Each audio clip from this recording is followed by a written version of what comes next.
warahmatullahi wabarakatuh.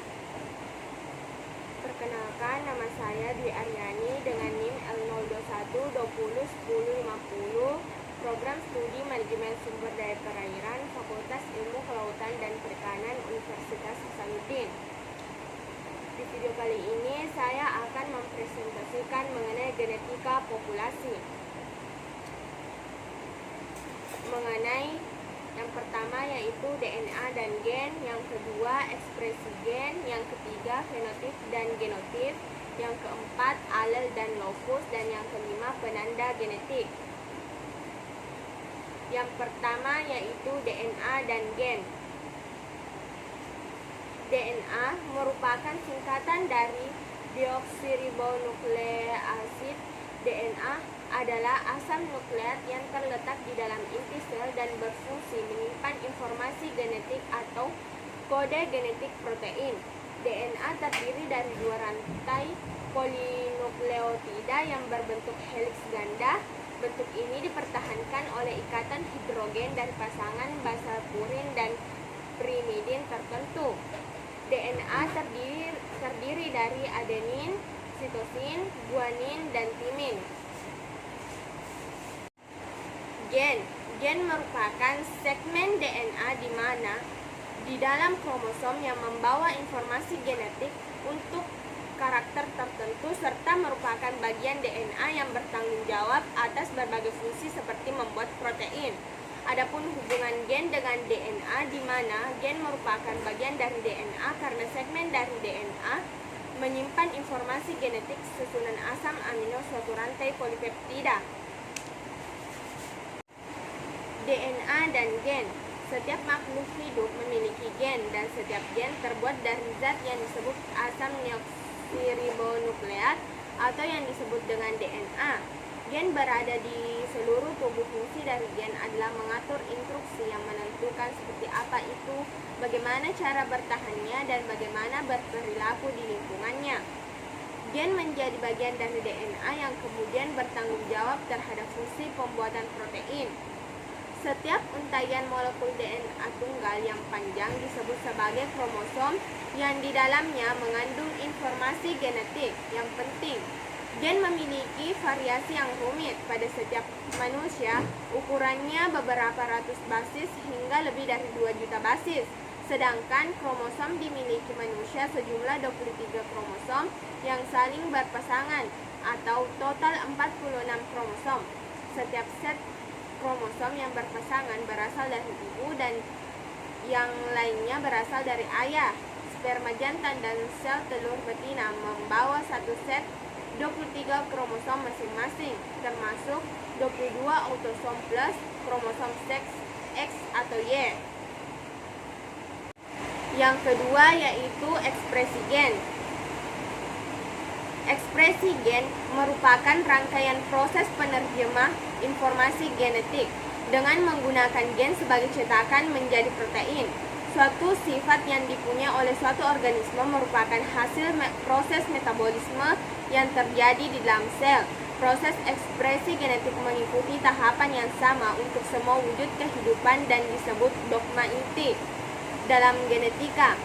Ada 3 proses dasar yang tercakup dalam dogma inti, yaitu yang pertama replikasi DNA, yang kedua transkripsi DNA menjadi RNA, yang ketiga translasi RNA menjadi protein atau polipeptida. Ini merupakan gambar ekspresi gen. Ekspresi gen mencakup 2 submateri, yaitu regulasi ekspresi, di mana pengaruh suatu gen dapat diamati secara visual, misalnya pada anggur dengan warna buah yang hijau, warna ungu muda sampai dengan warna ungu tua. Dari pola tandan buah ada yang jarang lebat hingga sangat lebat. Semua perbedaan tersebut disebabkan oleh ekspresi gen yang berbeda. Pengaruh suatu gen juga dapat dibedakan dari tingkat aktivitas ekspresi, misalnya aktivitas ekspresi gen kerdil AOX pada padi menyebabkan perbedaan tinggi tanaman. Makin tinggi aktivitas ekspresi gen AOX menyebabkan tanaman padi makin kerdil. Berdasarkan hasil yang dicapai dari proses ekspresi, dikenal 3 kelas gen, yaitu yang pertama gen kelas 1, di mana gen-gen kelas ini menghasilkan protein yang nantinya menjadi ribosom sebagai mesin translasi mRNA, sehingga produk ekspresinya disebut rRNA. Yang kedua yaitu gen kelas kedua. Gen-gen kelas ini menghasilkan protein yang akan berfungsi sebagai enzim yang berperan dalam proses fisiologi tanaman dalam membentuk fenotip atau keragaan suatu individu tanaman. Produk ekspresinya disebut mRNA atau messenger RNA. Yang ketiga yaitu gen kelas ketiga. Gen-gen kelas ini menghasilkan protein yang akan berfungsi sebagai pembawa asam amino dari sitoplasma ke ribosom untuk membentuk rantai asam amino dari mRNA, sehingga produk ekspresinya disebut tRNA atau transfer RNA. Adapun proses ekspresi suatu gen yang terjadi pada inti sel adalah dua tahapan, yaitu yang pertama proses transkripsi, di mana pada tahap ini dilakukan penggandaan salah satu untas DNA pengkode dengan melakukan komplementasi pada untas lainnya sebagai template. Hasil dari proses ini adalah RNA yang dibentuk heteronuklear RNA. Yang kedua yaitu pemrosesan RNA. Pada tahap ini hnRNA mengalami beberapa tahapan sehingga terlindung pada kedua ujungnya, serta bagian-bagian yang tidak akan diterjemahkan menjadi asam amino atau intron, sehingga diperoleh RNA yang siap diterjemahkan menjadi rantai asam amino, sehingga RNA ini disebut messenger RNA. Selanjutnya yaitu sintesis protein.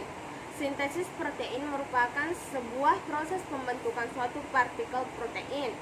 Sintesis protein terdiri dari 4 tahap, yaitu yang pertama transport mRNA dari inti sel ke sitoplasma, yang kedua pengikatan mRNA ke ribosom, yang ketiga penterjemahan mRNA menjadi asam amino pada ribosom dengan bantuan tRNA, yang keempat pengembangan rantai asam amino menjadi protein aktif. Adapun diagram sintesis protein. DNA dapat menentukan sifat dan juga identitas dari makhluk hidup karena digunakan untuk menentukan urutan asam amino yang ada pada setiap protein. Kemudian akan disintesiskan dalam tubuh manusia, sehingga bisa dibilang proses sintesis protein merupakan proses yang cukup kompleks. Proses ini membutuhkan 20 jenis asam amino seperti mRNA dan tRNA, membutuhkan ATP sebagai sumber energi dan enzim RNA polimerase dan berperan sebagai pelaksana. Yang ketiga, fenotip dan genotip. Fenotip adalah ciri khas pada suatu individu yang bisa dengan mudah diamati secara fisik, seperti warna mata, tinggi badan, dan warna kulit.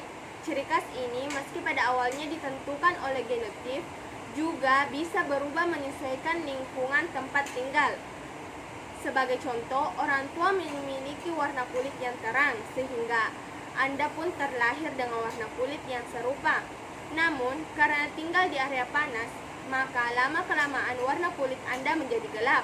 Sederhananya, genotip adalah gen yang diwariskan dari orang tua. Meski begitu, tidak demikian dengan fenotip. Orang-orang kembar identik akan memiliki genotip yang sama. Meski fenotipnya bisa berbeda, fenotip seseorang bisa berubah-ubah sepanjang hidupnya karena lingkungan bisa mempengaruhi banyak hal di tubuh manusia. Namun, genotip tidak akan berubah seumur hidup. Sedangkan genotip adalah identitas genetik lengkap yang diwariskan dari orang tua ke anak. Genotip terdiri dari susunan genom yang khas dan berbeda tiap orangnya, kecuali pada kembar identik. Contoh dari genotip adalah gen yang mewarisi warna mata, bentuk hidung, warna rambut, ukuran sepatu, hingga tinggi badan. Jika orang tua memiliki warna mata hitam, maka Anda sebagai keturunan yang diwarisi gennya juga akan mempunyai kesamaan warna mata. Materi selanjutnya yaitu alel dan lokus. Alel merupakan bentuk-bentuk alternatif dari gen suatu lokus. Alel terbentuk karena adanya variasi pada urutan basa nitrogen akibat peristiwa mutasi. Alel adalah pasangan gen yang terletak dalam lokus yang bersesuaian pada kromosom homolog dengan tugas yang sama atau berlawanan untuk suatu sifat tertentu. Susunan gen dan alelnya dalam kromosom homolog disebut genotip. Ada dua macam alel. Yang pertama, alel tunggal, yaitu gen yang hanya memiliki satu gen sealel sehingga hanya muncul satu sifat saja. Contohnya, gen A untuk pigmentasi kulit dan gen A tidak menghasilkan pigmentasi kulit. Yang kedua, alel ganda, yaitu gen yang memiliki lebih dari dua pasang gen sealel dan menempati lokus yang sama. Pada alel ini, yang akan muncul adalah beberapa sifat, contoh golongan darah sistem ABO pada manusia. Sedangkan lokus merupakan istilah menunjukkan posisi gen pada kromosom. Setiap gen yang mengendalikan sifat tertentu akan mempunyai tempat atau lokus tertentu pada kromosom. Kromosom adalah struktur yang ditandai dengan menunjukkan kemasan yang kompleks, terdiri dari DNA dan protein. Istilah ini berasal dari akar bahasa Latin dan bentuk jamaknya adalah locus. Materi selanjutnya yaitu penanda genetik. Penanda genetik merupakan karakter senyawa atau DNA yang dapat menjadi penanda suatu karakter lain yang dicari. Bentuknya dapat berupa penampilan fenotip atau morfologi tertentu, kandungan senyawa atau protein atau produk biokimia tertentu, berkas pada suatu lembar hasil elektroforesis gel atau kromatogram, atau hasil pembacaan sequencing. Suatu penanda genetik dapat diketahui lokasinya pada kromosom maupun tidak. Penanda yang tempatnya dapat dikenal pada kromosom semakin disukai karena dapat memberikan informasi semakin jauh menuju karakterisasi suatu gen. Aplikasi penanda genetik sangat lapang.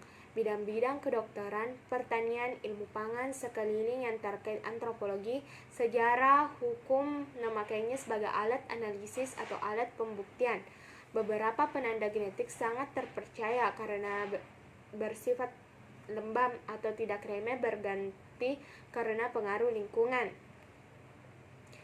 Gambar penanda genetik. Mungkin itu yang sempat saya sampaikan. Terima kasih. Assalamualaikum warahmatullahi wabarakatuh.